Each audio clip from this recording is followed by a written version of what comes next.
Indians के लिए अगर टैक्स सेविंग्स की बात करें तो सेक्शन 80C सबसे ज्यादा पॉपुलर है, जिसमें 1.5 लाख रुपए तक के इन्वेस्टमेंट पर टैक्स रिडक्शन का प्रोविजन है। बट क्या आपको पता है कि इसके अलावा और भी कई टैक्स सेविंग ऑप्शंस हैं, जिसमें से एक है सेक्शन 80D, जिसके बारे में आज हम इस वीडियो में आपसे बात करेंगे। But before that a quick reminder, अगर आप इस तरह के और भी वीडियोस देखना चाहते हैं तो ईटी मनी चैनल को सब्सक्राइब करें और नोटिफिकेशन के लिए बेल आइकन पर क्लिक करें। तो चलिए शुरू करते हैं।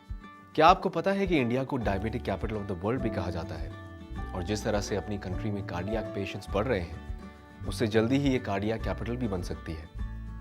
कार्डियक प्रॉब्लम्स के ट्रीटमेंट में तो लाखों रुपए लगते ही हैं, लेकिन अगर आजकल बाकी छोटी मोटी बीमारियों की बात करें तो हॉस्पिटलाइजेशन और मेडिसिन का खर्च मिला के बिल लाखों में पहुंच जाता है। शायद इसी कारण गवर्नमेंट आपको सेक्शन 80D के अंडर टैक्स रिडक्शन देकर हेल्थ इंश्योरेंस लेने के लिए एनकरेज करती है। आइए डिटेल में जानते हैं सेक्शन 80D के बारे में। सेक्शन 80D के अंडर हेल्थ इंश्योरेंस के लिए पे किए गए प्रीमियम पर टैक्स डिडक्शन अवेल किया जा सकता है। ये हेल्थ इंश्योरेंस आपका और आपकी फैमिली का हो सकता है। फैमिली मतलब आप, आपके बच्चे और आपके पेरेंट्स।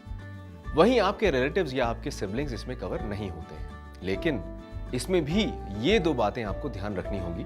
पहला, आपके बच्चों और आपके पेरेंट्स पर हुए इन खर्चों पर टैक्स छूट तभी मिलेगी जब वो अपने एक्सपेंसेस के लिए आप पर डिपेंडेंट हो, ना कि इंडिपेंडेंट हो। दूसरा, अगर आप 80 इयर्स प्लस हैं और आपके पास कोई भी इंश्योरेंस पॉलिसी नहीं है तो आप पर एनम 30,000 तक टैक्स बेनिफिट क्लेम कर सकते हैं।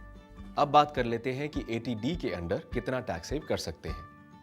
आप इस सेक्शन के अंडर डिपेंडिंग अपॉन कि आपने कितने फैमिली मेंबर्स को कवर किया है एंड उनकी एज क्या है, 25,000 से लेकर 1 लाख रुपए तक का टैक्स रिडक्शन अवेल कर सकते हैं। एज पर रूल्स, अगर आप अपने और अपनी फैमिली जिसमें पेरेंट्स इंक्लूड नहीं है उनके लिए इंश्योरेंस लेते हैं तो आप 25,000 तक प्रीमियम पेड का टैक्स रिडक्शन क्लेम कर सकते हैं। अगर आपकी फैमिली में एक भी member is above 60, the limit you can claim is 50,000। इसके अलावा अगर आप अपने पेरेंट्स के लिए हेल्थ इंश्योरेंस लेते हैं तो नॉन सीनियर सिटीजन पेरेंट्स के लिए यह लिमिट है 25,000 और for senior citizens it is 50,000। ये आपकी फैमिली लिमिट के ओवर एंड अबव है। आइए अब इस एग्जाम्पल के थ्रू हम इसे समझते हैं। आरव 32 साल का एक सॉफ्टवेयर इंजीनियर है जो ईयरली 12 लाख रुपए अर्न करता है। उसने अपनी वाइफ और बेटी के लिए हेल्थ इंश्योरेंस पॉलिसी ली है जिसका ईयरली प्रीमियम है 15,000 रुपए। इसके अलावा उसने अपनी माँ, जिनकी उम्र 70 साल है, उनके लिए भी अलग से एक इंश्योरेंस पॉलिसी ली है जिसका प्रीमियम 33,000 रुपए है। तो आरव कुछ इस तरह से टैक्स बेनिफिट अवेल कर सकता है। पहले तो आरव 32 साल का है और उसने 15,000 रुपए की ईयरली इंश्योरेंस पॉलिसी ली है। वो सेक्शन 80D के अंडर मैक्सिमम 25,000 रुपए का टैक्स डिडक्शन क्लेम कर सकता है, विच मीन्स कि आरव अपनी पॉलिसी के पूरे 15,000 के प्रीमियम पर टैक्स डिडक्शन का फायदा ले पाएगा। दूसरा, उन्होंने अपनी माँ के लिए भी एक पॉलिसी परचेज की है जिसका एनुअल प्रीमियम 33,000 रुपए है, और क्योंकि माँ की उम्र 70 साल है, यानी कि वो सीनियर सिटीजन है और प्रीमियम रिडक्शन की मैक्सिमम लिमिट 50,000 से कम है, तो ऐसे में आरव टैक्स डिडक्शन के लिए पूरा 33,000 रुपए का अमाउंट क्लेम कर सकता है।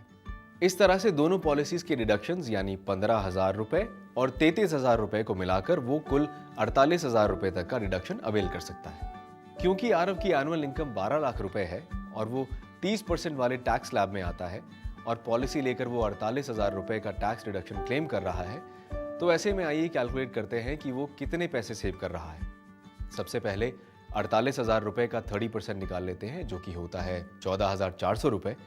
इसके अलावा 30% टैक्स के साथ 4% सेस भी लगता है, जो कि 600 रुपए हो जाता है। ऐसे में आरव टोटल 15,000 रुपए बचा सकता है। अब अगर इसी केस में उसकी माँ की उम्र 60 साल से कम होती तो उसे 33,000 रुपए की पॉलिसी लेने पर मैक्सिमम 25,000 रुपए तक का ही डिडक्शन मिल पाता, जिसका मतलब वो कुल 40,000 रुपए ही बचा पाता। तो उसकी कैलकुलेशन को फॉलो करते हुए 12,400 रुपए तक ही वो सेव कर सकता था। तो चलिए अब आपको सेक्शन 80D में कवर्ड एडिशनल बेनिफिट्स के बारे में भी बता दें। अगर आपका खुद पर और फैमिली पर हेल्थ इंश्योरेंस प्रीमियम का एक्सपेंडिचर मैक्सिमम लिमिट से कम है तो आप प्रिवेंटिव हेल्थ चेकअप के लिए 5,000 रुपए तक के एक्सपेंस को भी 80D के अंडर टैक्स रिडक्शन के लिए क्लेम कर सकते हैं। आइए आरव के एग्जाम्पल से ही इसे हम समझते हैं। जैसे हमने देखा, आरव ने 15,000 का प्रीमियम पे किया जो 25,000 की लिमिट से कम है। अब अगर आरव ने कोई हेल्थ चेकअप करवाया जो कि 5,000 रुपए या उससे कम है, तो वो उस अमाउंट को भी टैक्स डिडक्शन के लिए क्लेम कर सकता है। तो जैसा आपने देखा, आप 80D के अंडर 1 लाख रुपए तक का टैक्स डिडक्शन अवेल करके टैक्स सेव कर सकते हैं। लेकिन इसका मतलब ये नहीं कि आप जाके कोई भी हेल्थ इंश्योरेंस प्लान खरीद लें, क्योंकि हेल्थ इंश्योरेंस आपको एक सेफ्टी प्रोवाइड करता है और आप अपने पैसे खर्च कर रहे हैं। सो मेक श्योर आप वही प्लान खरीदें जो आपकी रिक्वायरमेंट को मैच करता है।